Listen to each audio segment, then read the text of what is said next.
భద్రాద్రి కొత్తగూడెం జిల్లా పినపాక మండలం ఈ భయ్యారంలో మెయిన్ రోడ్డు కొలతలతో ఏర్పాటు చేసిన ఫ్లెక్సీలు ఇతర దుకాణాలు వెంటనే తొలగించాలని ఈ భయ్యారము ఎస్ఐ రాజ్ కుమార్ ఆదేశించారు. అదేవిధంగా మంగళవారం పినపాక మండలం ఈ భయ్యారంలో క్రాస్ రోడ్లో దుకాణదారులకు అవగాహన కల్పించారు. వాహనదారులకు ట్రాఫిక్ ఇబ్బందులు కలిగిస్తే కేసులు నమోదు చేస్తామని తెలియజేశారు. రోడ్డుకి ఇరువైపులా డ్రైనేజీ వరకు కూడా ఎటువంటి ఫ్లెక్సీలు ఏర్పాటు చేయవద్దని సూచించారు. దుకాణదారులు సహకరించాలని కోరారు. ఈ కార్యక్రమంలో స్థానిక పోలీసు సిబ్బంది పాల్గొన్నారు.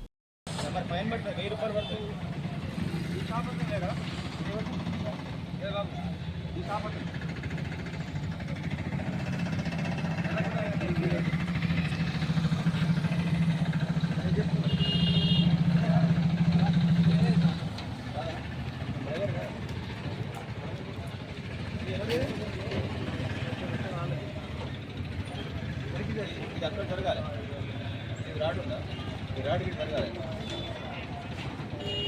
అలా జరగాలి. 9 పడితే 1000 రూపాయలు